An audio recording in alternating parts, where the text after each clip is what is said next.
Good morning. I'm happy to welcome you here, wherever you are. I'm in a building known as First Jefferson Unitarian Universalist Church in Fort Worth, Texas. The building is all but empty, save for a small recording crew, a pianist, and a song leader. But I feel your presence all around me, partly in memory of when you were here in body, but also in spirit as you join me through the miracle of online technology. My topic this morning is choosing, the act of making choices.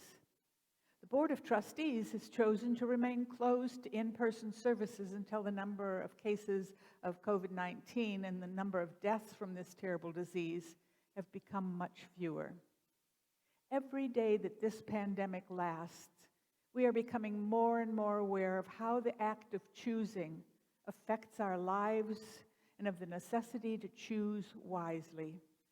Should we go out to the store or have our groceries delivered? Should we gather with the family for Christmas festivities, or should we call them on the phone or visit online? Or are you of the conviction that choice makes no difference, that all is fated as it will happen? Que sera, sera. Well, stay tuned as I try to unravel these arguments on either side. But first, let us begin our worship with melody and meditation.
Whenever life looks easy, note that it is more complex than it seems.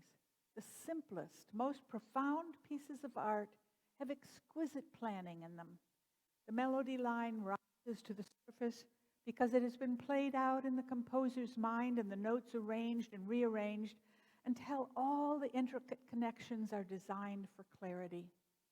We see the web, the end result, strung on the front porch in the morning sun. We did not see the tireless spinning and weaving through the night, the near miss of the bat's flight, or the casual brush with the cat's evening prowl along the rail. And what we think we see is much less than what lives in the depths. There is always more than what meets the eye. And so we ask for patience when we would wish for everything to be clear. Strive to guide to others as we wait for the future to inevitably arrive. Please join me in singing our opening hymn. It's number 124 in the book if you have one with you, but the words will be on the screen. Be that guide. And our hymn leader this morning is Dan Levine.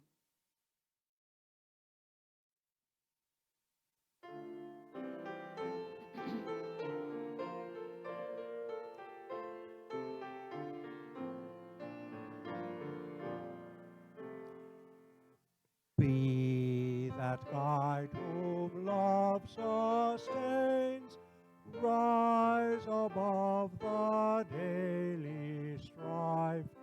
Lift on high the good you find, help to heal the hurts of life. Be that helper nothing daunts, doubt of friend or taunt of foe, ever strive for liberty, show the path that life should go. Be that builder trusting good, bitter though the test may be. Through all ages they are right, though they build in agony. Be that teacher faith directs, move beyond the old frontier, though the frightened fear that faith be tomorrow's pioneer.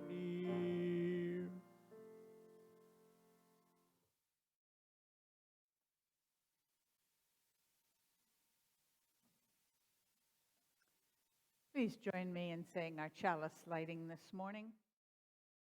We use the words of Maureen Kaloran, a colleague of mine. In these hard times, let us look first to the responses of love. Just a minute. Sometimes this doesn't want to light.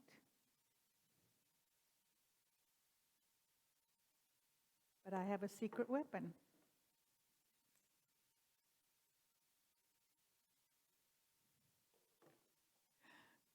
In the midst of challenges, may our chalice flame bear witness to the inherent worth and dignity of every human being. In the midst of uncertainty, may our chalice be a beacon of encouragement, that our values may guide our choices. Let us look first to the responses of love. It's also part of our covenant. Please say it with me. Love is the doctrine of this church. The quest of truth is our sacrament, and service is our prayer. To dwell together in peace, to seek knowledge and freedom, to serve others in community to the end that all souls shall grow into harmony with creation. Thus do we covenant with one another.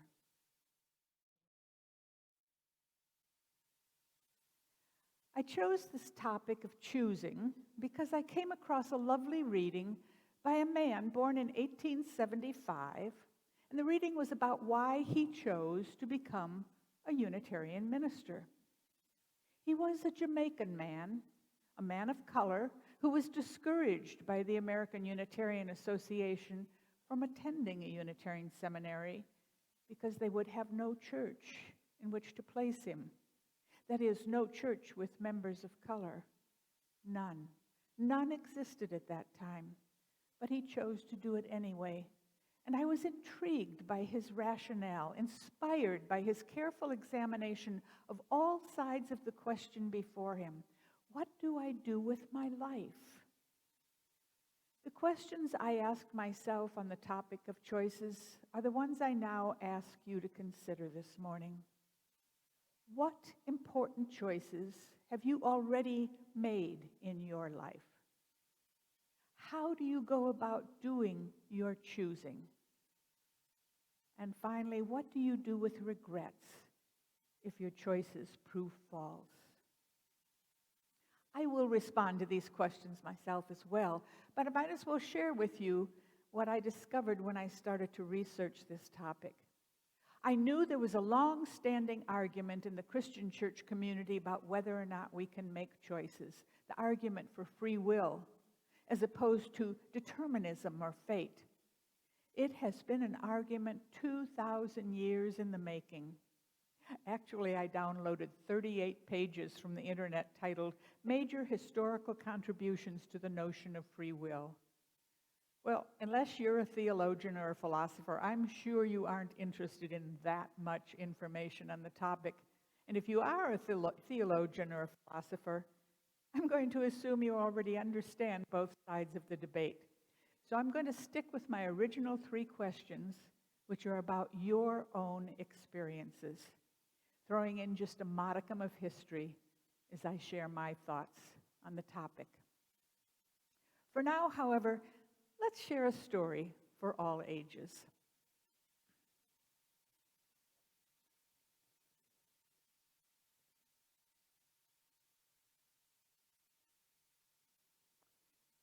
The story is called Sword. It's written by Erica Hewitt. And it goes like this. Will you play a game of Let's Pretend with me? You're on a television game show where you're offered a choice of 2 doors to open. Open door 1, you will receive $1 million. That's right, a whole $1 million just for yourself. But if you open door 2, your 10 nearest neighbors, but not you and your family, will receive $1 million each. Just to make sure your neighbors will be legally prohibited from giving you any of their newfound wealth. We've put that in the contract. So all 10 neighbors will become millionaires, but not you. Which door do you open? You open door 1, which makes you and only you an instant millionaire? Or do you open door 2, which makes your 10 neighbors millionaires? I think that's an interesting game to play. What do you think? Well, I asked several people in the congregation this very question, and I want to share with you some of their thoughtful answers. You might notice that most of these responses have questions of their own. The first person I asked said, can I make it $500,000 for 20 neighbors? Or maybe $250,000 for 40? Clearly, this was a person choosing door 2, but wanting to spread the good fortune even further. The next person I talked to looked at her actual neighbors before she responded, and then she said this. First, I would say, I think $1 million is too much to give anyone at one time. But given that that is not the question, I guess I would open door number 2. When I think about my 10 nearest neighbors, I think a few of them really need the money, especially right now. Some are young people with babies or toddlers. Some have school-age children. Some have lost their jobs. Some are widows with limited incomes. I really don't need $1 million. I have all the money I need right now. I could take the money and give it to a charity or to First Jefferson Church to provide $10 million of help instead of just $1 million. I think there's no perfect answer, but I would choose door 2. Here's another answer with questions. I want to say a lot of altruistic things, that means unselfish, that I would let the neighbors have the money because the net gain is 10 times as large. But I ask myself, who are my neighbors? Do I agree with how they would spend their money? Do I like them? I might not. Watching them squander it or donate to an unworthy cause would be irritating. I could open the door to take the money for myself, knowing that I would use a large portion of it to help others in the way that I find appropriate and worthy. This would be exciting. There would be guilt. In all honesty, it could become a burden. I've always wondered if I want to win the lottery, especially as to public knowledge that I had won. I guess the fact that I can pose that question to myself means I'm fortunate, and I know I am. Is there a third option, not to open either door? I suppose that benefits no one. Oh, I think in the end I would go through door number 2, wish them well, and go on with my life. Another of the responders said that neither she nor her neighbors really needed a gift of money at this time, but then you looked at what it could mean if she chose one door over the other. This is a tough one, she said, largely because of a fairly affluent neighborhood where there is reason to suspect that few do without. I know that I would give a large portion to the church and perhaps to be able to invest in some small new local business, as well as gift my children who much need these funds. So even if she took the money, she said she wouldn't spend it on herself. But then she went on. I will have to assume that my neighbors would act similarly, because in the end, getting more millions into the economy would probably be of the most benefit overall. I'm going to opt for door number 2. Yet another one who answered the question said if he chose door 1, he would probably waste the money on foolishness. And he went on to say why he would choose door 2, thinking of the specific neighbors that would experience his largesse. Most of my neighbors, he said, are close to my age. They have lived what most would call successful middle-class lives. I doubt they would change much about how they live and spend their time and money. One of my neighbors likes hot Chevys. He might spring for one last Corvette. Another is a Brit and might make more trips to the motherland. Newer neighbors with school-aged children might tuck something away for school, cars, tuition, or a home remodel. But some may have aspirations beyond our 1960s ranch houses. God bless them, one and all. And then finally, the last person I asked had clearly thought of this question before. She said that she had, quote, often thought that if I won the lottery or were gifted with, say, $1 million, I would pay off all the mortgages in my family. But now most of our mortgages are already paid. And so perhaps I would pay off the church's mortgage. How freeing would that be? Might that unlock more ability to have justice presence at the church, which is the direction I would like to see First Jefferson move? Now for my neighbors, she continued. Most of my frontline workers, bus drivers, warehouse workers, hospital employees, and live paycheck to paycheck.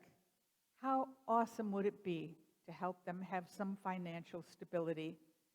One of my neighbors is home on a 2-week COVID exposure quarantine right now. And while his employer mandated his quarantine, although he is civic-minded enough that he would have done it on his own, he has no paid sick time and therefore is on a 2-week unpaid leave. Like many Americans, sadly, it would benefit my neighbor to provide the funding there. I may need to meditate on this some more. Well, this game of let's pretend is interesting because asking why helps us hear our motives, those things which cause us to make certain choices. Every one of the responders talked about how their choice would help them live out their values in community. None of them thought only of themselves. John Stuart Mill was a 19th century philosopher who used the term utilitarianism to describe choosing actions that would create the greatest good for the greatest number of people. That would mean choosing door number 2. And then the golden rule says we should treat others the way we want to be treated, and that would also mean choosing door number 2. But there are other ways to think about this decision because it's important to care for ourselves. And sometimes caring for ourselves comes first. Maybe your neighbors would use their $10 million in ways that are less responsible than you. Maybe you and your family really need some money right now. Maybe you have ideas about how to use $1 million to care for yourselves and your neighbors. One of the things we do well in this congregation is to ask questions about why we do the things we do. Our questions, our conversations, and our wondering are usually more important than the answers. We hope that your time in religious exploration is filled with more questions today than answers, so that you can be part of our wonderful, wondering community. And now let me give you my first response to the original questions. First, I had a friend who sent her children off to school every morning with this blessing. Make good choices, she would call after them as they boarded the bus. And I knew her well enough to know that she always took every opportunity to teach them what making good choices meant, which included self-care, caring for others, thinking things through, and evaluating outcomes. And then I thought about my own childhood and realized the parenting strategy was different for my mother and father. They believed it was their duty to make all choices for us, choices that would benefit us until we became adults and were making choices of our own. It was not an unusual parenting tactic at that time, I knew, because most of my friends reported the same sort of thing. But there were two problems with it that I later discovered. One was that when I became an adult, at the age of 18 in Illinois, where we lived at the time, I was no wiser than I was at 17 the day before, and I made many mistakes with my first choices. But second was my mother kept getting that I was now an adult and continued to make choices for me whether I wanted them or not. And sometimes there were simply annoying choices like, I bought this black sweater for you because I thought it wouldn't show the dirt as much as the light blue one you always wear. Never mind that I didn't like black. It made me look more pale than I already was with my light brown hair and my light blue eyes. But sometimes they were decisions about my children, which I felt were mine to make, or what I should do with my life that didn't take into consideration my own preferences. So in the end, the first major choice I made on my own was to move 750 miles away from my mother, where I could make life choices freely on my own. But it left my family in shock. We had always been an extended family. I was considered at best a traitor to the family. Black sheep. But it was a choice I never regretted, and therein lies the key, or at least one of them. Have you ever done this? Have you ever looked back at the choices you made in your life and tracked the path they led you down and then tried to guess at the path you might have taken instead and where that would have led you? It's a fascinating experience. For instance, had I gone to college immediately after high school graduation, it was my mother's choice that I not do that. My goal was to become a math teacher. Well, what would my life have been like had I done that? Would I have been a good math teacher? Well, I think so. But would my life have been as exciting as it turned out? I doubt it. When I did go to college 20 years later, I was more interested in writing, and I got a joint degree in journalism and business. That knowledge gave me many opportunities to make other career choices than I would have had available as a math teacher. I think that's true. Of course, I don't know for sure, but a little imagination helps in the process, doesn't it? If you do that with every major choice you made, you can begin to see how your life progressed out of your choices, whether for good or not. It's fine sport, and I recommend it to you for no other reason than I think it helps you make better choices in the future. Recently, I accidentally chose two fictional novels back to back with, as their theme, parallel universes. The theory that for every decision we make, a possible life extends in a different direction based on our making a different choice. The first story gave the heroine the opportunity to test out some of these parallel lives and choose another one if she wished to do so. Well, in the end, she chose to stay with the life she knew because it had shaped her and she rather liked who she had become, though other lives might have been more exciting, or she might have been richer or more attractive or have better friends. The second story I came upon was based on the ancient Egyptian myth of two ways that said because the sun dies each evening and is reborn each morning, that we too have a similar path. After our death, we will be reborn into another experience where choices we made in the previous life will have effects on the second life. Rebirth and karma, a popular theme in many religions of the East. But of course, we can't do the first, that is, choose to explore a life of different choices, except in our minds. And we have no proof of the second that promises another life after this one. Before I go on to another aspect of making good choices, I should warn you that when reviewing past choices, you should not focus entirely on the regrets. They too made you who you are today. And remember, you still have many more opportunities for making good choices. I want to read to you now a reading that is directed to children and youth.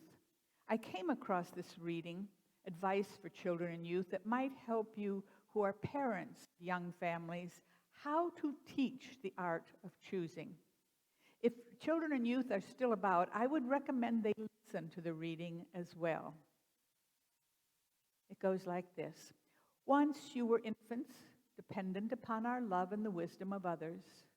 Now you are young persons entering an adult world with increasing responsibilities for your own decision-making. Once you belong to an environment of faith and values outside your ability to alter or reject. Now your world has many systems and values for you to take into account. Once you had few choices. Now your choices are many, sometimes frightening and always with long-range consequences. Now, as much as ever, you have our affection and concern. We stood by you in the past and we stand with you now. We offer you our continuing love. So make good choices. Please join me in singing our hymn number 374, Since What We Choose is What We Are.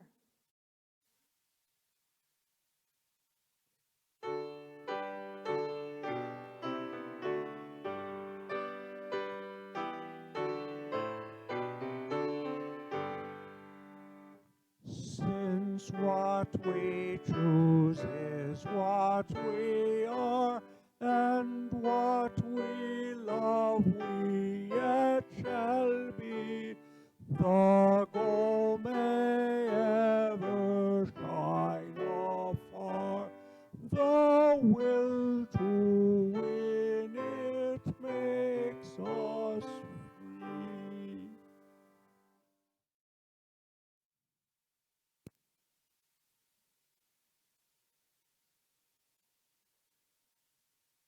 For my generosity report, I want to tell you that the auction is in full swing. If you have already bid on something, I recommend that you check on it every day. Someone may have bid over you. You can make a final bid on anything you really wish to own. Just tell the auctioneers what your highest bid would be if it got that far up. And if it goes for under that, you will get the item for the bid jump over the last one, unless it goes higher than your final bid. So gratitude to all the donators to the auction and to those bidding to raise money for the church. We really appreciate your efforts, and it's kind of fun. I have two readings this morning. The first is titled Free Will, and it comes from the Stanford Encyclopedia of Philosophy. The term free will has emerged over the past 2 millennia as the canonical designator for a significant kind of control over one's actions. Questions concerning the nature and existence of this kind of control, for example, does it require and do we have the freedom to do otherwise, or the power of self-determination? And what its true significance is, in other words, is it necessary for moral responsibility or human dignity, have been taken up in every period of Western philosophy and by many of the most important philosophical figures such as Plato, Aristotle, Augustine, Aquinas, Descartes, and Kant. It should be clear that disputes about free will ineluctably involve disputes about metaphysics and ethics. In ferreting out the kind of control involved in free will, we are forced to consider questions about, among others, causation, laws of nature, time, substance, the relationship of causal and reason-based explanations, the nature of motivation, and more generally of human persons. In assessing the significance of free will, we are forced to consider questions about rightness and wrongness, good and evil, virtue and vice, blame and praise, reward and punishment, and desert. The topic of free will also give rise to purely empirical questions that are beginning to be explored in the human sciences. Do we have it, and to what degree? My second reading is titled Why I Am What I Am, and it was written by Egbert Ethelred Brown, a Jamaican-born man who became a Unitarian minister. He wrote, "It has been truly stated that what we have been makes us what we are. But why did I ultimately choose to be a Unitarian minister? I have to go back to the long ago. There were two characteristics I had from childhood. I was an inquisitive youngster and a truthful boy. I liked to ask questions. I questioned my teacher in scripture class one day when the lesson was the fall of Jericho. You remember the story. For 6 days the Israelites walked around Jericho each day, and then on the seventh day they walked around 7 times, concluding the 7th round with a terrible shout, and then the walls fell flat. Well, my innocent question was, why was so much time wasted? Why was not the wall shouted down on the first day?" Reverend Brown went on to say how he left the church of his upbringing because of other stories that didn't make sense to him. At that period in his life, he was introduced to Unitarian literature, which made more sense. But at the same time, he was offered a job as an organist at a Wesleyan Methodist church. He said, "I forgot all about theology in the practical services which I rendered in that church as minister of music."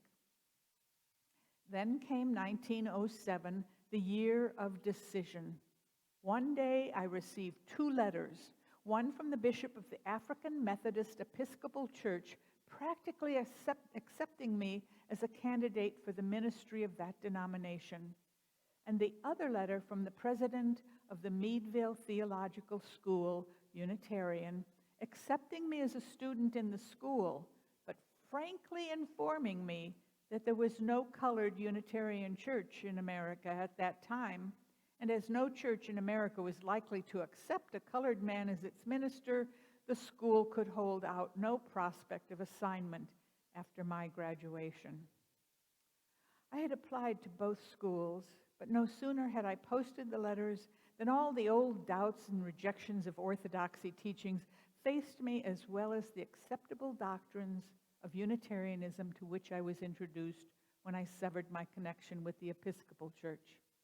And so on one day, I got 2 replies, and in the one case I would start almost at once, and soon after graduation would be ordained to be a minister of the AME. And in the other letter, I had to take a special course of 2 years at Meadville with the understanding that nothing may happen at the end of that course. As you imagine, it was a serious hour in my life. A vital decision hung in the balance. But I decided to face the situation alone. It was a fierce but short struggle, and I said to myself, "Brown, you need to be a minister at all costs. But if you do decide to enter the ministry, then you must enter the church wherein you can be absolutely honest. Honest with your people and honest with yourself." Well, Brown wrote to both seminaries, withdrawing from the AME church and accepting the education at Meadville. Later, he wrote it is something of inestimable value to be a free minister in a free pulpit in a free church of free men, presenting and interpreting religion not according to exploded and discredited theories, but in accordance with advancing knowledge and the growing vision of humankind. I am a happy man, free and untrammeled, not tempted to adopt subterfuges and tricky arguments, but provided by the setup and environment and demands of a church to be honest. Well, Reverend Brown became a Unitarian minister in 1912, and he returned to Jamaica as a Unitarian missionary. His fellowship was withdrawn by the Unitarian Association in 1929, we don't know why, which discontinued support for his mission. He returned to the United States and founded a black church during the Harlem Renaissance and served as chaplain for the African Blood Brotherhood. His Unitarian fellowship was reinstated in 1931, and Brown continued to carry the Unitarian flag far and wide until the end of his life. I found that story fascinating. And now to my rendition of the communion of names and milestones in this congregation. And I start by saying, good for you, Brother Brown, and I include his story along with others that live in this community as we explore the communion of names and milestones. I also thank those who participated in my question in the story for all ages. Their responses unanimously reflected stories out of their own lives, stories that are lived out in this community through their examined lives and values. I would like to add one more thought to this section of the service. We are in the middle of choosing whether we should change the church name, and we are taking applications for an ad hoc committee to study that question. The board will ponder it and set up the committee in 3 weeks from today. And if you want to be on that committee, please write to the Board of Trustees at firstjefferson.org and put your name in the pot for selection. Now let us take a moment to think about the stories that live in this community, the ones that have been spoken aloud and the ones that live in silence but exist nonetheless in our hearts and our minds. As we share the silence, we can meditate on our own choices, on the choices of others. And in the silence, our pianist, Misha Beresnev, will provide us with a musical interlude and meditation.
Thank you, Misha.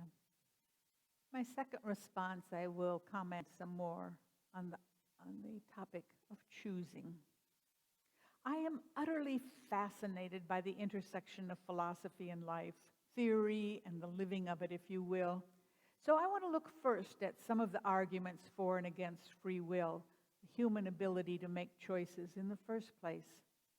I think it is important to understand the distinctions made between the 2 points of view, free will and determinism. And then I will come back to comment on Edgar Brown's inspiring story and talk once more about the real-life process of making choices and its importance. So let's start with Plato.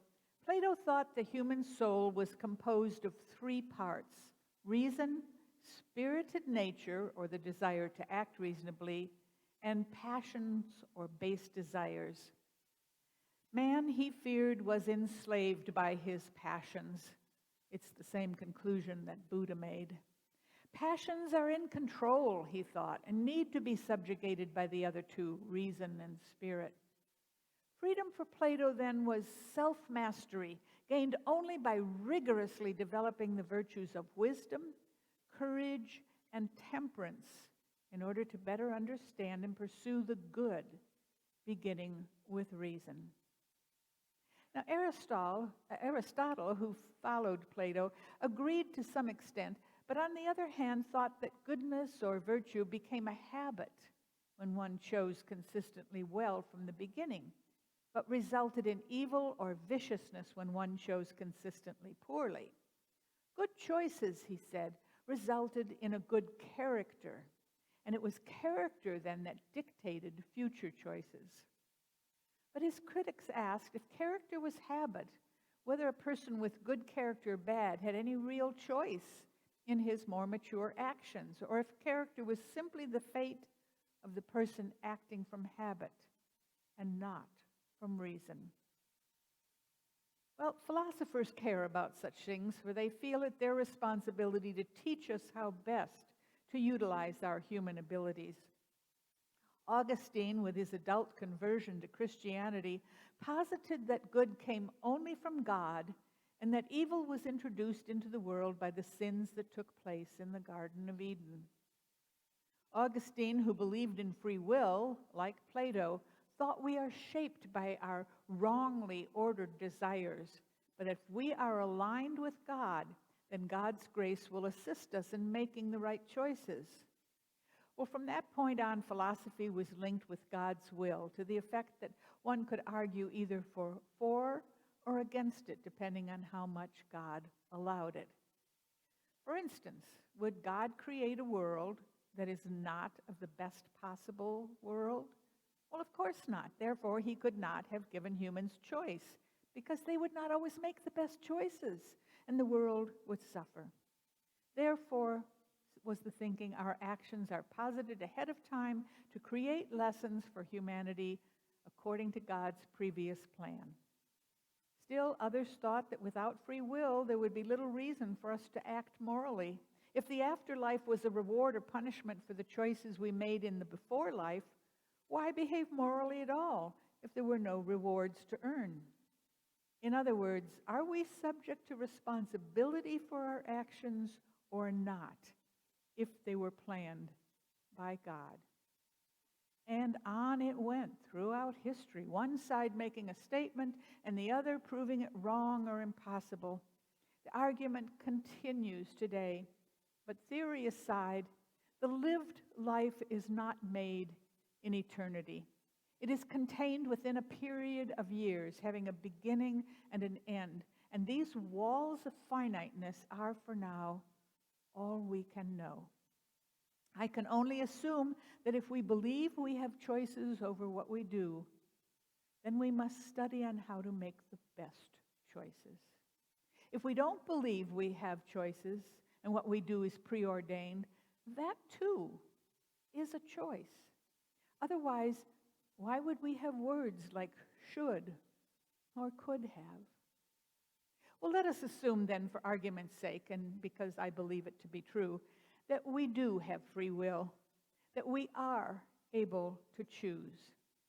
then the most important questions become, how do we best do it? How do we choose wisely? I ask you to go back to the story for all ages, for the responses I elicited to the question of choosing riches for yourself or none for yourself in exchange for helping 10 others. What was the most consistent element of those responses? Yes, that they all asked more questions. They all wanted more information. Granted, I asked mature people, and people I knew had a track record of making good choices. They were experienced choosers, and I knew from their experiences that passions or base desires would make the quick and easy choice, but whether you want to be rich, not have to work, not have to worry, but the best decisions would come from examining other factors and the possible results with their rational brains. Perhaps our lives, and therefore our choices, are constricted by our early training, whether or not we were trained in ways of making good choices, whether or not the values we were taught lead to choices that mean the most good for the most people, as John Stuart Mill recommended. I find the questions I ask have evolved to be less, how shall I behave, than how shall I evaluate the choices I have made and those I continue to make. If I lean more toward questions about my own happiness, then I leave out values like compassion and justice. But if I lean more toward questions of what benefits others, then my own self-preservation is called into question. Can we do both? Can we be compassionate and self-caring? This question then leads to others, like, if I made poor choices in the past, can I use that experience to make better choices now? Or am I doomed by my history? Can I learn to do better at making choices? Can I be happier with the choices I make? And on we go until the future runs out and we have more questions than we started with. I find it helpful to look for inspiration in others, like the Reverend Edgar Brown. In the long run, life isn't a solo project. It is a group effort. And the larger the group we consult, the better our chances of making good choices. We live not for ourselves alone. It's a good value to remember and helpful in the long run. We still have journeys ahead of us, and these journeys will always require that we make the best choices possible. So think about it. Act on it, and love the results, or change them. Please join me in singing our closing hymn, number 295, Sing Out Praises for the Journey.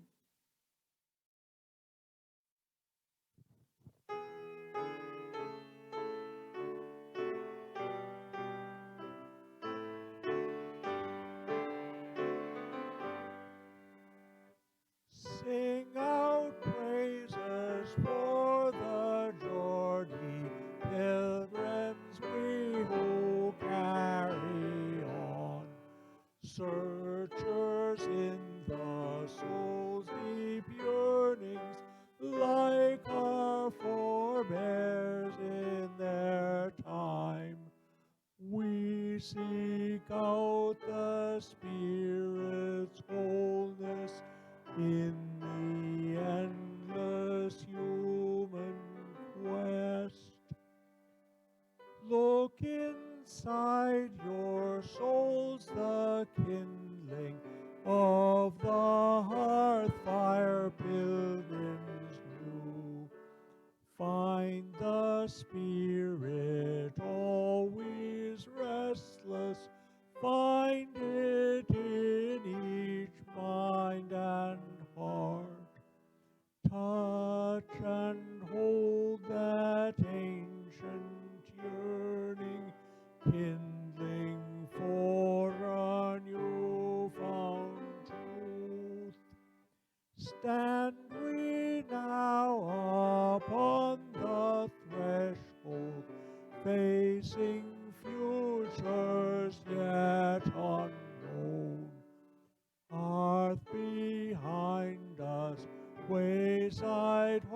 hostel, built by those who knew wild roads. Guard we ere their sacred embers, carried in our minds and hearts.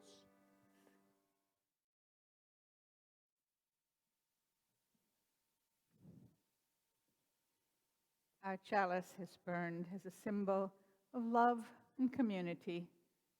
We extinguish it now because we take it home in our hearts and our minds until we are together again.